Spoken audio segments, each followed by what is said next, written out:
بسم الله الرحمن الرحيم. إن الحمد لله نحمده ونستعينه ونستغفره ونعوذ بالله تعالى من شرور أنفسنا ومن سيئات أعمالنا. من يهده الله فلا مضل له ومن يضلله فلن تجد له وليا مرشدا. وأشهد أن لا إله إلا الله وحده لا شريك له، وأشهد أنه قد بلغ الرسالة وأدى الأمانة ونصح الأمة وكشف الغمة ومحى الظلمة وجاهد في الله حق جهاده حتى أتاه اليقين. فإن أصدق الحديث كتاب الله تبارك وتعالى، وخير هدي محمد صلى الله عليه وآله وسلم، وخير الهدى هدى نبينا محمد صلى الله عليه وآله وسلم، وشر الأمور محدثاتها، وكل محدثة بدعة، وكل بدعة ضلالة، وكل ضلالة في النار، ونعوذ بالله من عذاب النار. أحبتي في الله، أوصيكم وأوصي نفسي بتقوى الله سبحانه وتعالى، فقد فاز المتقون. يقول الله جل جلاله بعد أعوذ بالله من الشيطان الرجيم: يا أيها الذين آمنوا اتقوا الله حق تقاته ولا تموتن إلا وأنتم مسلمون. وقال تعالى: يا أيها الناس اتقوا ربكم الذي خلقكم من نفس واحدة وخلق منها زوجها وبث منهما رجالا كثيرا ونساء، واتقوا الله الذي تساءلون به والأرحام إن الله كان عليكم رقيبا. وقال تعالى: يا أيها الذين آمنوا اتقوا الله وقولوا قولا سديدا يصلح لكم أعمالكم ويغفر لكم ذنوبكم، ومن يطع الله ورسوله فقد فاز فوزا عظيما. اللهم اجعلنا من الفائزين. أما بعد، kumshukuru Allah subhanahu wa ta'ala na kumtakia ziada za rehema mtume wetu Muhammadin sallallahu alayhi wa alihi wasallama, kwa mapenzi makubwa mno ambayo Mola wetu jalla wa ala anayafanya juu yetu kila wakati, kila saa, kila dakika. Basi Allah yu katika harakati za kushughulikia waja wake, za kutazama viumbe vyake. Huyu anaumwa amtie shifaa, na huyu amtoe katika maradhi madogo ampeleke katika maradhi makubwa, na huyu amtoe katika kifungo cha gereza au nyumba za mahospitali kupelekwa katika maisha ambayo kati yake yeye na dunia aachane nayo. Hakika kabisa lililokuwa bora kwetu sie waumini, lililokuwa afdal kwetu sie ambao tumemwamini Allah, kila tunalolifanya katika tendo zuri na kila tunaloliepuka katika madhara na matatizo, basi neno letu sisi waumini ni kusema la haula wala quwwata illa billah. Hakuna nguvu yoyote wala uwezo wowote wala ujanja wowote wa kukimbia maradhi, wa kukimbia matatizo, wa kukimbia shida na kufanya yaliyokuwa mazuri kwa ajili ya Allah, basi ni taufiki yake Allah jalla fi ula. Ama katika muda wetu mchache, bimashiati llahi subhanahu wa ta'ala, leo tutazungumzia sifatu min sifati almunafiqin, sifa miongoni mwa sifa za watu wanafiki, alama zao, ahadi zao ambao wamepewa na Allah azza wa jalla. Ndugu zangu katika imani, sifa ya unafiki siyo sifa iliyokuwa nzuri katika dini yetu hii ya Uislamu, na hata katika jamii.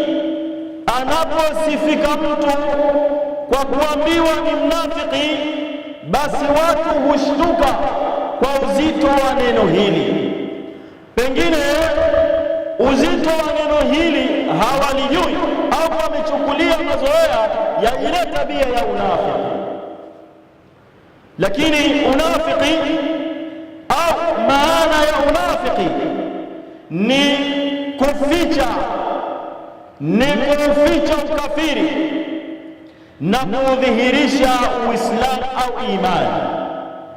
Mnafiki ni yule ambaye asili yake anakuja katika kundi la Waislamu, anakuja katika jamii ya Kiislamu akijiaminisha katika kauli zake kuwa yeye ni Muislamu, lakini khilafu ma fi qalbihi, yale anayoyasema yanakwenda kinyume na kile kilichokuwa katika ndani ya moyo wake. Na unafiki unazingatiwa bifi'lin au qawlin, kwa mtu kwa kufanya tendo la kufuru na mtu au kuzungumza kauli, basi huyu atazingatiwa kuwa ni katika wanafiki. Allahu jalla fi ula anatueleza, wa minan nasi man yaqulu amanna billahi wa bil yawmil akhir wama hum bimu'minin yukhadi'una Allaha walladhina amanu wama yakhda'una illa anfusahum wama yash'urun fi qulubihim maradun fazadahum Allahu marada wa lahum 'adhabun alimun bima kanu yakdhibun. Al-aya. Allah anawaeleza habari za watu wanafiki. Wa minan nasi nazalat hadhihi al-aya ala jama'ati al-munafiqin. Aya hii iliteremka katika kundi la wanafiki, wale maraisi wao, viongozi wao pamoja na wafuasi wao. Allah akiwazungumzia hawa walipokuja kwa mtume wa Allah na wakiwa pamoja na Waislamu, wakisema tumeamini, wakisema tumemwamini Allah na tumeamini siku ya mwisho, basi Allah akaiteremsha aya hii, wa minan nasi man yaqulu amanna billah. Na kuna miongoni mwa watu wanaodai wakisema kwa madai yao hayo kwamba wamemwamini Allah na wameamini siku ya mwisho na wakamwamini mtume wake, wama hum bimu'minin, na hali ya kuwa wao hawajaamini, si waumini.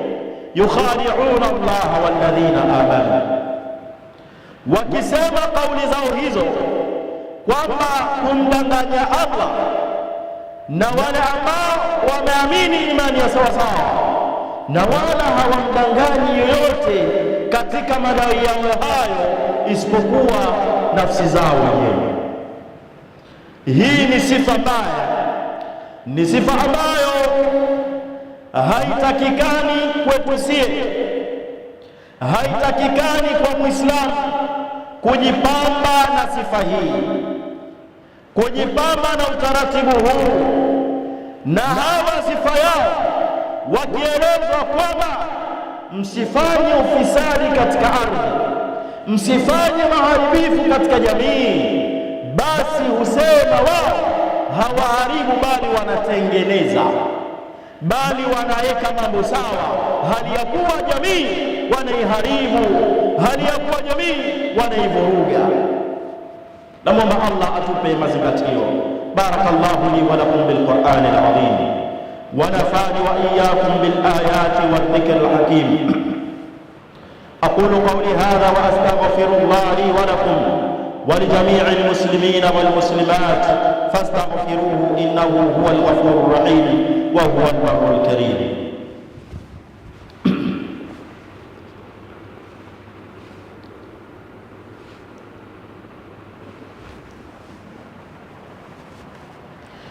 الحمد لله وحده والصلاة والسلام على من لا نبي بعده محمد صلى الله عليه وآله وسلم.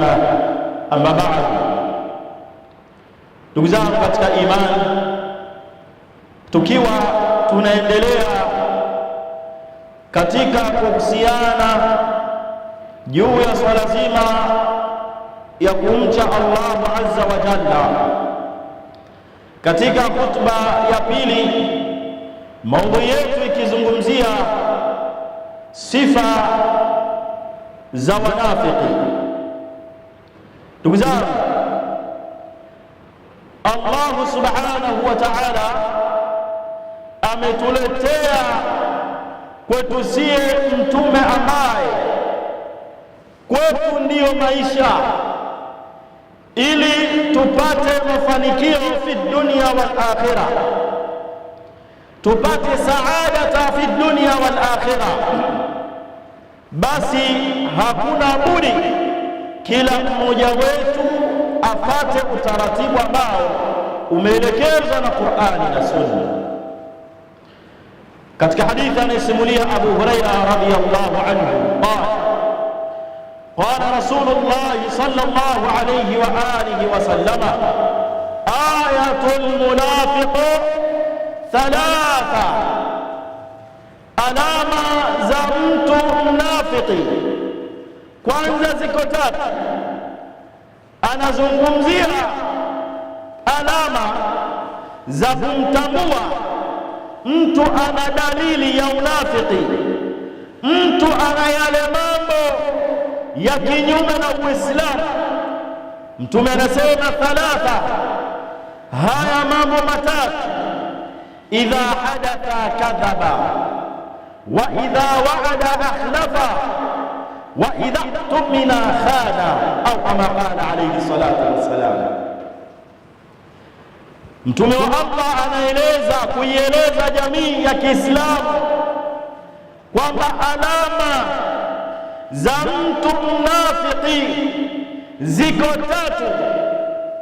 Kwanza yao, idha hadatha kadhaba, huyu ana sifa ambayo kila atakalolizungumza basi lazima aseme uongo, lazima la kweli liwe moja, ya uongo yawe 1000.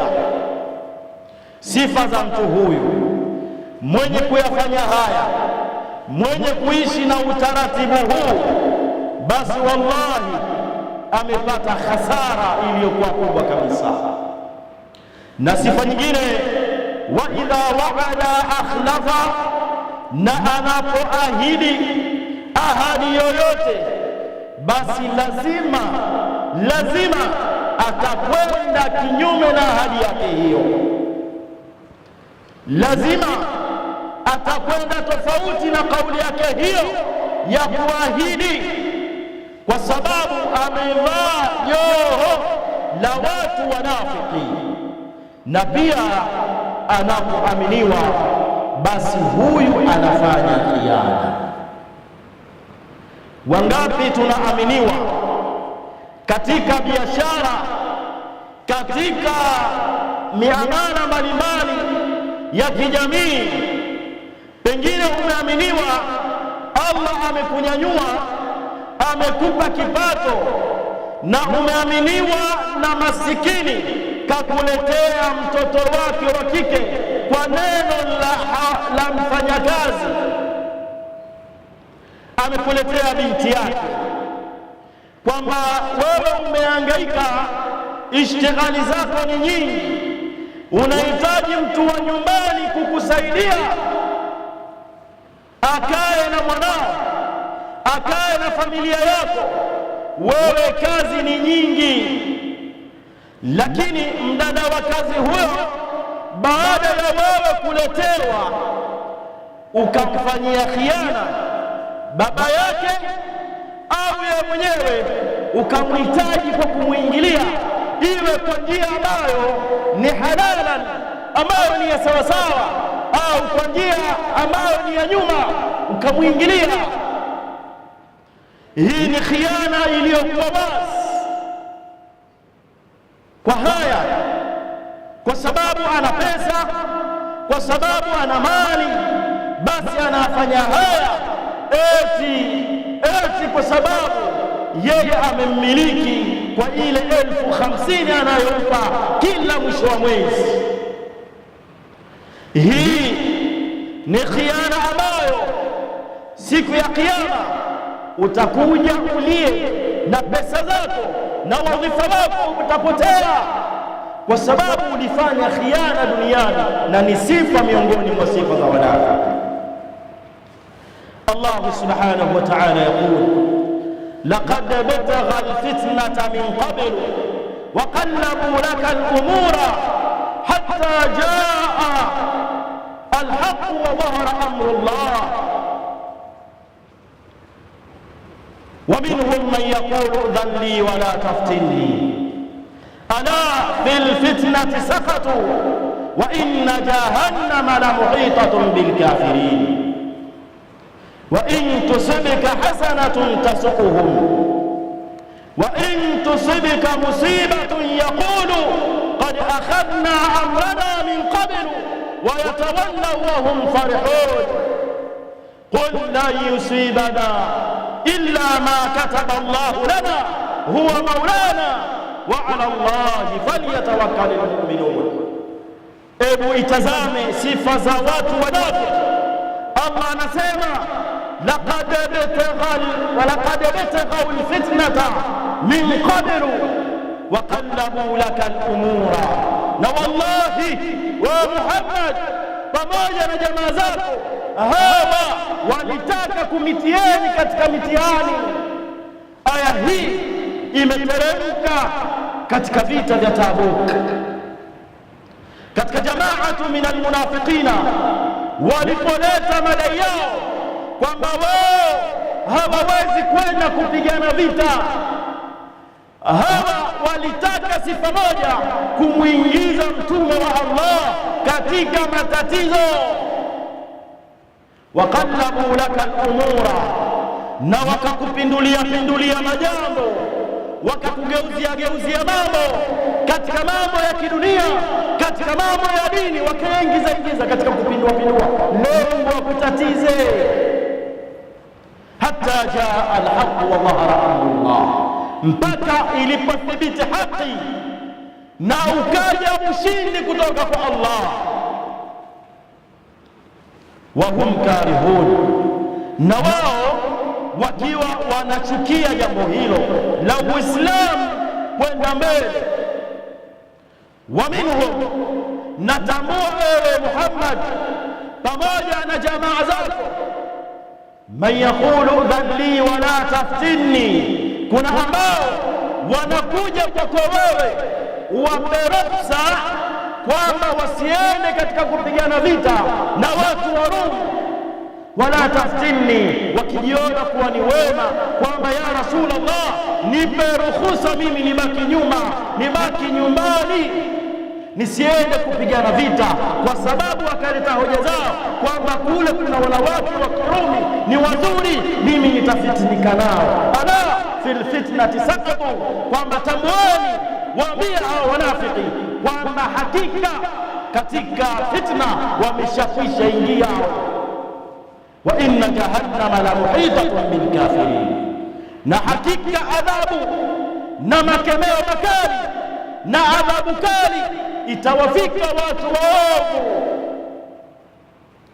Sifa zao hawa Allah anawaeleza, wa in tusibuka hasanatun tasu'uhu, endapo wewe Muhammad yakakukuta wewe katika neema za Allah, ghanima, umeenda jihadi, umepigana vita, basi ukapata ghanima, wasurura, na furaha ya kushinda vita, hawa wanafiki ndani ya vifua vyao, ndani ya mioyo yao wanachukia, hawajisikii raha. Na ndio hivyo hivyo hata zama zetu hizi, ikiwa kuna mwenzio jirani yako anaona uchungu, anapata hasira, kwa lugha za Kiswahili anapata kisokorokwinyo ndani ya moyo wake kwa wewe kumiliki katika vitu vya kidunia. Aidha Allah amekuruzuku gari, amekuruzuku nguo nzuri, amekuruzuku nyumba, ukamwona ndugu yako anakasirika, ukamwona anachukia, ukamwona hana raha, basi huyu tambua ana athari miongoni mwa athari za watu wanafiki. Basi hawa sifa yao yakiwakuta Waislamu mazito yenye kuumiza, yenye kuwaumiza, wa in tusibika musibatun yaqulu qad akhadna amrana min qabl, nayo yakiwakuta nyie matatizo, mkaenda jihadi, mkapigana vita na mkashindwa, ikatokea mmepewa mitihani ya Allah na mitihani ya njaa na mengineyo, basi hawa wanafurahi mno, na wanasema maneno yao, qad akhadna amrana wa yatawallau, lau kama hawa wangechukua, nahnu ashabu rai, sisi ni watu wa mipango bwana, yani hawa wangechukua ushauri wetu, wasifanye jambo kadha wa kadha, yasingewakuta haya, wakiwalaumu Waislamu kwa yale ambayo Allah amewajaribu katika mitihani. Wayatawallau wa hum farihun, na wakiwa wao wakirudi nyuma, wakienda kwa jamaa zao, hali ya kuwa wanacheka. Kwa lugha za vijana, anakwenda kuchekelea chooni. Yani leo mtu akinunua kitu kizuri kwa bei rahisi, kwamba huyu amempata mtu zuzu zoba, amekwenda kununua simu ya Samsung original kwa shilingi 100,000, simu ambayo ina thamani ya 500,000, basi wanasema vijana, anakwenda kuchekelea chooni kwa ule mserereko ule wa bei rahisi anaopata. Ndio sifa ya wanafiki. Yanapowapata Waislamu matatizo, madhara, mabalaa, wao hufurahi mno, kwa sababu ndani ya mioyo yao kuna ukafiri na wamedhihirisha neno la imani. Qul lan yusibana illa ma kataba Allahu lana wa maulana, basi semeni nye waumini, kwa ajili ya Allah tambaeni, piteni kifua mbele kuambia wanafiki kwamba lan yusibana, hayatatukuta sisi matatizo wala msiba wowote wala njaa yoyote wala tabu yoyote, illa kataba Allahu lana, Allah ameshatuhukumia katika Lauhul Mahfudh. Allah tayari amekwisha weka ahadi yake itukute, wa ala Allahi falyatawakkalul mu'minun, na kwa Allah tu, na kwa Allah peke yake waumini wote tumtegemeeni Allah. Tuzama kwamba Allah tupe mazingatio. Lakini sifa za unafiki sio sifa nzuri sana, na mafikio yake ni mabaya, na ahadi yake ni mbaya, na makazi yake ni mabaya kwa yoyote mwenye kujipamba na unafiki. Allahu azza wa jalla anaendelea kusema, qul anfiqu taw'an aw karha, toeni in shi'tum aw abaytum, toeni katika vile ambavyo mnavyo, kwa kupenda au kutokupenda. walan yutaqabbala minkum innakum kuntum qauman fasiqin, na wallahi Allah hatakubali hivyo mnavyovitoa kwake yeye, Allah hatavipokea. Hakika je, mnakuwa ni watu ambao fasiqin, mnetoka katika Uislamu, mnampinga Allah na mtume wake Muhammad sallallahu alaihi wasallam. wama mana'ahum an tuqbala minhum nafaqatuhum illa annahum kafaru billahi wa birasulihi wala ya'tuna salata illa wa hum kusala wala yunfiquna illa wa hum karihun. Al-aya. Na wala hawa wanafiki wa mwanzo na wazama hizi na watakaokuja, kila watakachokitoa katika kuendelea kwa Uislamu, Allah hatakubali hivyo wanavyovitoa, kwa sababu moja, annahum kafaru billahi wa birasulihi, wao wamemkataa Allah, wao wamempinga Allah. Hawa kwa sifa yao hii, wala yaatuna sala illa wa hum kusala, na wala haitoadhiniwa adhana kwa ajili ya ibada, na wala hawataitikia adhana yoyote isipokuwa kwa uvivu. Hawataiendea swala isipokuwa kwa uzito. Yani mtu anakwenda msikitini kana kwamba anasukumwa au anaburuzwa, kwa lugha nyingine analazimishwa. Na wakati mwingine inapoadhiniwa adhana, kana kwamba hasikii kinachoongelewa, kana kwamba haelewi linalozungumziwa. Ndugu zangu katika imani, hapa kwenye kuiendea swala, hapa ndipo kwenye mgogoro mkubwa zama zetu sisi Waislamu. Hapa kwenye kuifuata ibada ya swala, ibada ambayo Mtume anasema sallallahu alaihi wasallam kwamba miongoni mwa ibada nzito kwa wanafiki, ibada mbili au vipindi viwili, na vipindi hivyo ni kwao kwa sababu hawaonekani: salatul isha wa salatul fajr.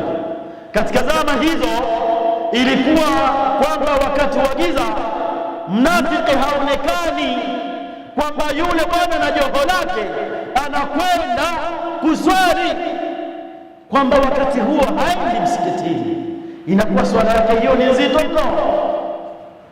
Hii ni wakati wa visa vya hawa wanafiki waliotutangulia sisi. Visa vyetu ni hii mipira ambayo asili ni kama giza cha swala ya Aisha na salatul fajri. Leo inaposifika kwamba kuna mechi ya Simba kwa Yanga, ya Simba kwa timu nyinginezo na timu nyinginezo za kidunia, kwamba watu hawaiendei swala kwa wakati. Unawakuta watu wanakuja kuswali wakati muda umekushaondoka, anaunganisha salatu asri, salatu magharibi, salatu isha katika kipindi kimoja. Wallahi, huu ni msiba ndugu zangu, huu ni mtihani mzito ambao leo tunao. Inakuwaje kwako wewe mpira ni ahaku wa afdalu min as-salah?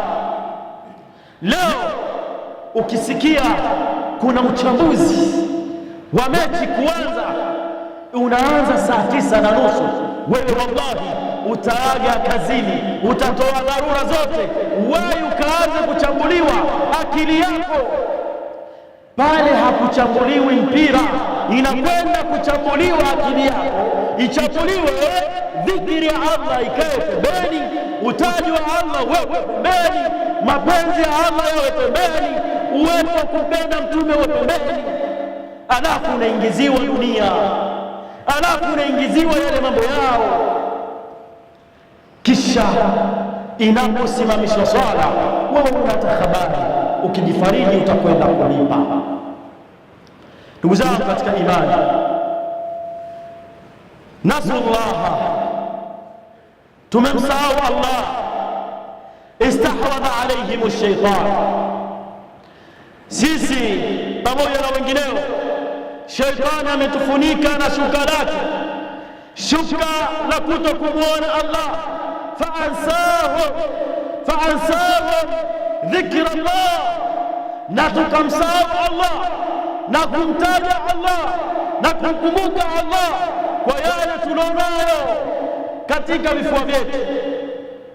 Vipi ndugu yangu, unakufa ndani ya moyo wako, ndani ya nafsi yako kuna kafiri mchezaji duniani ameingia hapa. Ukiswali unamkumbuka yeye, ukirukuu ni yeye, ukiatidali ni yeye, ukisujudu ni yeye. Tuna tofauti gani siye na wanafiki waliotutangulia? Leo akisikia mchezaji wake anempenda hachezi, ana jeraha, wallahi hana raha, hana amani. Wengine tunachangia vilabu eti kwa sababu mtu amepigwa faini, ameongea kauli isiyokuwa nzuri katika sheria za kidunia, leo unakwenda kuitoa 10,000 yako ambayo Allah amekuruzuku, hali ya kuwa ndani ya msikiti watu wanaswali giza. Unashindwa kutoa wewe kwa ajili ya Allah. Leo tunakwenda kuchangia kadi za wanachama wa mpira, ili mradi dunia yetu, ili mradi nafsi zetu kwamba ziende zikafurahi. Ndugu zangu katika imani, bali linsanu ala nafsihi basira, kila mmoja katika sie juu ya nafsi yake anajitambua, ni shahidi jua hilo. Ndugu zangu katika imani, dhambi ya kufa na kuchukizwa na Allah ni dhambi moja kubwa sana. Dhambi ya unafiki, dhambi ya unafiki ni dhambi moja kubwa mno. Na unafiki utambue, hata ile kuiendea swala kwa uzito kwamba wewe ni minhu, na utambue vile vile katika kuchukia kwako kuendelea kwa Uislamu, katika kuzuia kwako sadaka kuitoa kwa ajili ya umeme, kwa ajili ya maendeleo, eti atakula imamu, eti atakula muadhini, eti atanufaika shekhe wa msikiti huo. Tunashindwa kufanya Uislamu wetu uende mbele kwa chuki binafsi. Na shekhe akila ni haki kwake kula. Wewe unataka shekhe akale wapi? Unataka shekhe akale wapi? Lakini wa mashekhe hawali, bali husingiziwa. Wengineo wanakula kwa maslahi yao na kwa ajili ya dini. Lakini imekuwa ni gumzo, shekhe akionekana mtaani ana nguo nzuri, basi watu hawamtoi kinywani. Hii ni sifa mbaya. Namwomba Allah atupe mazingatio na atunusuru katika dhambi na sifa hizi za watu wanafiki. Namwomba Allah atuongoze na atupe mwisho mwema. Allahumma salli ala Muhammadin wa ala ali Muhammad kama sallaita ala Ibrahim wa ala ali Ibrahim innaka Hamidum Majid. Allahumma barik ala Muhammadin wa ala ali Muhammad kama barakta ala Ibrahim wa ala ali Ibrahim fil alamin innaka Hamidum Majid. Allahumma ighfir lil mu'minina wal mu'minat wal muslimina wal muslimat والأحياء منهم والأموات، إنك قريب مجيب دعوات يا رب العالمين. ربنا آتنا في الدنيا حسنة وفي الآخرة الحسنة وقنا عذاب النار. اللهم أرنا الحق حقا وارزقنا اتباعه، اللهم أرنا الحق حقا وارزقنا اتباعه، وأرنا الباطل باطلا وارزقنا اجتنابه. ربنا آتنا في الدنيا حسنة وفي الآخرة الحسنة وقنا عذاب النار. وصلى الله على سيدنا محمد وعلى آله وصحبه وسلم. يرحمني ويرحمكم الله، وأقم الصلاة.